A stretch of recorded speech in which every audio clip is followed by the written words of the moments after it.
Hey guys, and welcome to another episode of Nuance. I wanted to talk about something that was sort of humorous. I have a nemesis. Actually, there's a couple of them, but Winston is a primary frustration. Winston Sterzel is a YouTuber, and he was living in China for, I think it was about 15 years. During his time in China, he did like content that was sort of like, this is the real China. I haven't imitated him for so long. I used to have a very good Winston Sterzel. But the problem with China is, it's just so dirty, and their toilets are just disgusting. And you can judge a country by the state of their toilets. That was an episode I did a while back where he was riding through rural China and he saw this like disgusting toilet, and then he videotaped it and he said, you can tell a lot about a society by the toilets. I know that sounds weird, but this really gives you a no-nonsense look at Chinese society. You see this toilet, how disgusting it is? Well, you can judge a country by the state of their toilets. I am actually in a in a state park in America. I got my van with me. I'm doing some camping with my trike and Rose, my border collie, and they have a toilet here. It is the state park's toilet, and you know what? It's a hole in the ground, and there's poop on the edges of the inside of the toilet. And if I was to unfairly judge the entirety of America by the state of that toilet, I should rightly get chastised for it by my American viewers, because you can't judge a country by the state of their toilets. But Winston judges countries by the states of single instances. Don't go running off. Lay down. My point is that his observations are brought upon by his personal experiences, but he likes to pick specific experiences. I'll give you another example. He said that in China, they don't have, in China, people don't have hobbies. You can also never really pursue the things that you enjoy, at least from a hobby perspective in China, because China hasn't reached that level of maturity in society where hobbies are actually a thing. And don't take my word for it. Just go to China and try to do anything that you normally would do. See if you can find a club or an outlet for your hobbies, and see for yourself, unless your hobbies are drinking and womanizing and, just walking around thinking you're cool. They just like drinking, hitting on girls, and just screwing around. In his perception, the hobby that he really loves is fixing up old classic cars. And in China, you need a lot of permits if you want to have a classic car. They don't allow you to have old cars in China unless you jump through a few hoops. And for him in America or in the West, he liked to fix up old cars. And because he can't do the things that he likes, he doesn't see the thousands of hobbies that are in China, from playing music to doing Tai Chi to all sorts of interesting sports, basketball, knitting now. I mean, China has so many hobbies. Hell, you have guys with large maobi, like these large paintbrushes, and they'll paint Chinese characters on the ground or sing in the parks, dancing. There's no end. Well, there is an end to the freedom of hobbies, and I guess the end would be right where Winston would like to be, to fix up classic cars in his garage. And I think that you can do that. You just need the right permits, but he can't get the right permits. So China doesn't have any hobbies. It's an oversimplification, and that's what he does. Like a lot of his content and the people that he purports to side with, the anti-China crowd, and they also say anti-China government. I don't like. It's not the Chinese people; it's the government. And by the way, the toilets and the people there stink, and the kids stare at you, and there's angry uncles everywhere, and they don't have any hobbies. All they do is hit on women and beat women. There's a whole segment to that.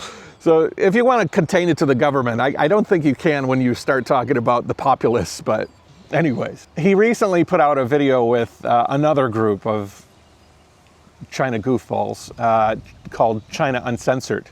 So it was him, Lawai86, who was another one, and then the China Uncensored crowds. And they were all boo-hooing that their audiences have left them It's been frustrating and also interesting to see the success of people like Winston Sterzel. His channel has grown huge over the course of the last 10 years, really, since he left China and went really negative. He had good viewed videos before that while he was living in China too. He could have done really well just maintaining an objective opinion of China, albeit a little bit of a crass objective opinion, but that's okay. You can have a crass opinion, I don't care. But he went overtly negative and started just beating on this country that he spent so much time in. I spent 17 years in China too, so I have a soft spot for the people of China and for the systems of China that has carried it to the current point right now, especially right now, with the West looking like a reality show, and the only serious party in the world right now that is such a superpower seems to be like China and Asia. And so you're looking at it now, it's like, you really want to criticize Asia at this point? It's crazy. And so that leads me to the topic of discussion, which is the fact that he posted this video. It was a live stream where he was talking with the China Uncensored crowd. And he was talking about how, you know, my views, they've just gone really, really bad. You know, as a long-term YouTuber, and I've been doing this, so have you guys, for many, many years, over a decade. Hey, you can tell if your views are starting to dip, it's time for you to change things up and maybe make more engaging content. But when it suddenly is just like 10 out of 10, wow, I just hit a 10 out of 10. I must have done something really bad. I got to fix this. Next one you put out, another 10 out of 10. You're like, what is going on? That's just unprecedented. The episode that came out on China Uncensored today, 10 out of 10. And look at all of these other people. And he pulled up these papers and it showed other YouTube videos. He's like, these people are getting attention. Any of these living in China videos have you seen crop up? I mean, living in China, living in China, living in China, living in China. And that's just from like a search of China, and they're all coming up. That's one search, by the way. So I noticed that only these very positive, glowing, like China's better than America videos were getting views. So I tried that on my channel, and just as like in a mocking way, in a sarcastic way, I made my thumbnail and title to say, you know, China's amazing, America sucks. And both of those videos did incredibly well. My video went from previous video from like 120,000 up to like 680, 700,000 views. How dare they? And it was life in China, and some of them I know, and some of really, really small channels. And he's like, I used to get 600,000 views on a video, and now I get, 50,000. I wish I had that problem. Winston, you're doing all right. Don't worry so much. Although I don't know what lifestyle he lives, and you're doing it for hating on a country, so I don't mind seeing you tank a little bit, to be honest. Do you even know what I'm talking about? She's looking at me like, do you know what I'm talking about? Huh? So he was talking about how the algorithm on YouTube is now working against him, and he thinks it's like it's this bigger conspiracy. It couldn't be that people just don't like to watch your shit anymore. And I think that he is right in some ways, right? So there has been something in the YouTube community, you might not know it, but in the community of YouTube, they have been honest about the fact that they're changing the algorithm a little bit and how different channels and different content get promoted. They're trying to actually, rising tide lifts all ships, sort of, in that way of saying, if we can support the smaller channels, maybe they can gain an audience and then compete with the larger channels, and then there's more people watching. All they want is more people watching. They're trying things, they're trying to boost smaller channels. They're trying to bring obscure content up so that maybe it'll find an audience and maybe it'll become popular. I've seen a fluctuation in my views, although my views are very, very small, but a bunch of my friends have as well. It's not the end of the world. I mean, I'm understanding that's how the algorithm works, so I am taking it in stride, and my friends are as well. But Winston and his brethren are sort of kicking and screaming a little bit because they think that, the problem is that, the Chinese are so powerful that they're pushing influence and they're driving the positive Chinese content is being lifted, and while the negative Chinese content, his unobjective, I'm smarter than everybody, trust me, I know what's going on, delivery of his ideas are being pushed down. And it's so funny that happens. He started saying like exactly the timeline of when all this stuff went down. That's not normal. Absolutely not normal. And we saw overnight our channel, my one happened just like the day before Halloween. Is when my channel just suddenly took a nosedive.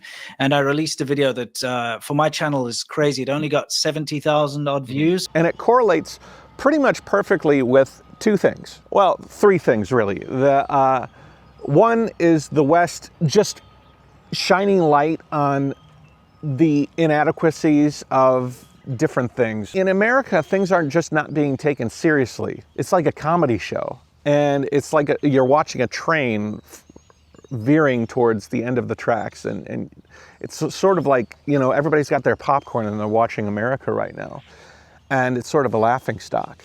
That happened at almost the same time that TikTok got banned and almost got banned, and everybody flooded to RedNote, which was a platform in China, like a video platform in China. And suddenly people got to see the reality of China, because RedNote is not like a typical social media platform that you might see in America. TikTok is a lot of like girls dancing and like kind of over-sexualized content and a lot of political angry talk and stuff like that. And what you get in RedNote is real people living real lives and giving real advice about this or that. Like, oh, that person went to Aruba and stayed the night in a $2,000 hotel, or that girl is so unbelievably attractive. Makes people feel like they're inadequate, you know? And honestly, TikTok kind of does amplify these feelings and makes especially kids feel like the bar to success has to be wrapped around, you know, uber wealth and uber beauty. And what RedNote was like, look at me cook a dish, or look at me file this paperwork, or check this out, or look at my lifestyle, or look at it's very much like everyday life stuff. A whole bunch of people flooded to see all of this because they were sort of thinking that they were going to be excommunicated from TikTok, and so they flooded to RedNote. And they instantly got an eyeful of honesty from this country that they had been spoon-fed hatred to for such a long time. They've been spoon-fed that, you know, China is completely authoritarian, that you have almost zero freedom in China. The life in China is grueling and rough, and you know, there's no entrepreneurship in China unless you got friends in the government, you know. It was just whitewashing all the good stuff and just showing you a perception of the bad stuff, and then all of a sudden they see this RedNote and they realize they've been lied to for so long. And now the liars, the purveyors of all of this fake news and propaganda are angry that their propaganda isn't getting the reach that it was before. And like I said, I think that a lot of it has to do with the algorithm changing, and that, you know, smaller channels and different channels moving. But I also think there's a large percentage that left their channels out of disgust for realizing that they've been duped for so long. I mean, he's been making videos for like 15 years. The last 10 of those years has been just vitriol and this constant inflating of topics that might have some merit in China, but he takes it to the 10th degree, and there's this following that he gathered of people who were like these staunch China people who really built their perception of the country based on his content. And suddenly they what's this RedNote? I'm not gonna look at this. And then they see it in the news, so they probably gave it a chance, and then they looked at it and they realized there's more to this country, a lot more to this country than what him and his cohort were talking about. On top of it, they're looking at, you know, the destruction of social programs and the promotion of a billionaire to the inner circle of the government that's going off and taking a chainsaw over his head and saying he's going to chainsaw bureaucracy. This is the chainsaw for bureaucracy. Chainsaw! Meanwhile, he's laying off important individuals and staff out there that help to keep us healthy and keep our areas clean, and he's doing it with the chainsaw, like this crazy, let's just destroy the system. And a lot of people are nervous. I know a lot of people that feel like their jobs are are tenuous at best. I know a lot of people who have lost their jobs, and I've talked to a lot of people who are getting emails where they got to send in reports about what they're doing every week, like not even from their boss, but from this uber wealthy individual. If you told this story of what's happening in America, yeah, the leader of the country brought in this billionaire to clean up things and root out all the corruption and bureaucracy, and he's just firing everybody. He's firing every civil servant. He's going through and taking a hatchet. Literally, he has a chainsaw over his head, and you know, on Twitter, they're just battling on Twitter, and it's just total chaos, and the economy has tanked. The president's promoting his own friends, you know, businesses over others, and he's pocketing, you know, all this money, and he's doing all these things. If I was to say that about China, you would probably say, yeah, that sounds like it. Yeah, Winston was warning me about all this stuff for a long time. You know, it was bound to happen. Rose, get over here. It was bound to happen, they would say. That Winston has been priming us for the chaos that's going to end up devolving in China because of all of the horrible things you've been saying and how the horrible country's been run. And lo and behold, it's the United States that's kind of going through this, and they're like, wait a second, we're the good guys. And I'm not saying America is the bad guy, but I am saying that there's a lot to think about with the way that he's portrayed China and what America's going through right now. It's really quite chaotic here with regards to the way that the politics is running. It's quite, if you look at it, sort of authoritarian here, you know. And I'm sure a lot of you, I still have Trump friends, and a lot of you might disagree with me, but think about it from the larger scale, like paint it with a big brush. Programs like Medicaid, and we're talking about Social Security, and we're talking about all of these things that help people, those are on the shopping blocks. And meanwhile, they're looking at China, and the comments on RedNote are sometimes like, wow, you don't have to pay that much for healthcare? That's crazy. Hey, wow, you can take a train from one place to the other? That's crazy. Hey, you don't spend, you know, so much crazy amounts of money on all of this stuff that we do, and you have like this sort of socialistic system that supports people? Wow, that's a great idea. Winston's there saying, you know, he doesn't understand how he's losing all these views and boo-hoo-hoo, and to me it sort of makes perfect sense. Anyways, I kind of like to see him get taken down a couple of pegs. He deserves it. If you don't know, we used to be friends a long time ago, and he does have some positive attributes. He has a great work ethic. He taught me a lot about YouTube, and I love to see hardworking people become successful. But damn, man, become successful doing good things and saying good things, or objective things. It doesn't have to be good all the time, but just be objective. And I would be your biggest proponent. I think that, what is that? The something has come home to roost. How's that analogy goes? The eggs have come, I don't know. They've come home to roost, brother. And it probably won't last a little while. Trust me. Don't worry about it. People need their fill of hate here in America, especially if it's against China. So your audience will come back. Don't worry about it. But maybe I'll come back too. Maybe you need a little check and balance. Anyways, take it easy, guys. Jai-O. We'll talk to you later. Live from the Lake of the Ozarks. Bye.